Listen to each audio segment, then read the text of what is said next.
Bonjour, je m'appelle Mathieu Lefebvre. Récemment, j'ai perdu mes parents, André et Chantal Lefebvre. Mon nom, c'est Patrick Lefebvre. Mes parents s'appelaient, pour mon père, André Lefebvre, ma mère, Chantal. Ils sont décédés au mois de mars à 3 jours d'intervalle. Tu vis une pandémie là, comme on n'a jamais personne connu. Là, ça arrive pour nous. C'est un peu une mort précipitée. En même temps, on a une naissance qui vient d'arriver, on a une petite fille qui vient d'arriver. Le contraste entre les deux puis la pandémie, on dirait qu'à un moment donné, tu te dis tout est irréel. Là. Au moins, je vois le sourire de ma petite fille quand je me lève. Fait que c'est. Peut-être ça rend ça plus doux un peu. Le 25 mars dernier, mon papa est décédé suite au cancer. Donc, il est passé 24 heures à la maison Mathieu Froment en Outaouais en fin de vie. La dame, super accueillante, super aimable, nous a avisé que c'était un des deux qui pouvait rester. Mon frère, lui, avait dit, ben écoute, si tu veux rester, Mathieu, reste. Fait que moi, je suis resté jusqu'au lendemain, dimanche soir, là, où est-ce qu'il est décédé. Le lendemain, on l'a annoncé à ma mère qui venait de perdre son mari. Et 2 jours plus tard, le 28, là, c'est ma mère qui décédait dans le salon de la maison. Écoute, ma mère, c'était vraiment une bonne mère. Elle aimait ça jaser, elle aimait ça rire, elle aimait ça avoir du fun. Elle prenait beaucoup d'espace dans une pièce, elle aimait ça.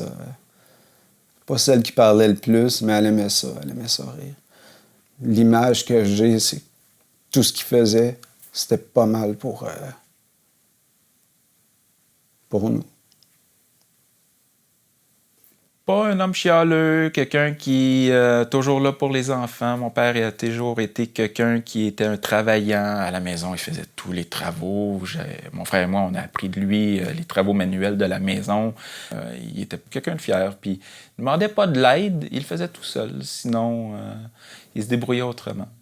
Mon père a eu ses enfants tard, donc il n'avait pas une grande forme physique, mais il nous amenait toujours faire du ski. Il restait dans le chalet avec son vieux manteau brun, à lire un livre pendant que je descendais les pentes. Je remontais, je descendais, j'allais le voir. Des fois, il venait faire une pente avec moi. Mais tu sais, c'est les souvenirs que je garde de jeunesse. C'est souvent des trucs d'enfance qui me reviennent plus.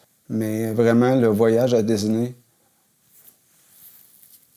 c'était quelque chose qu'il voulait tellement faire que c'est un bon souvenir.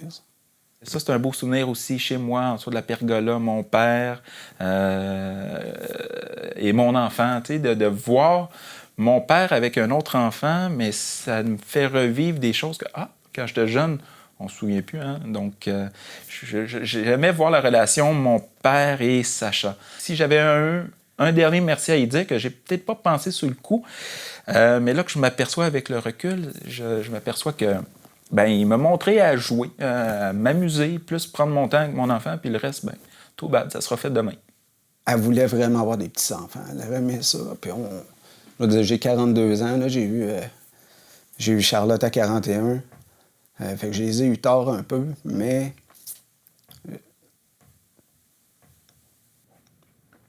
j'aurais aimé ça que Charlotte elle ait la chance de la connaître.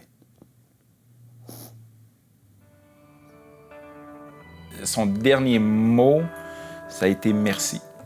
Merci quoi, je sais pas, mais ça fait du bien. Il a dit merci.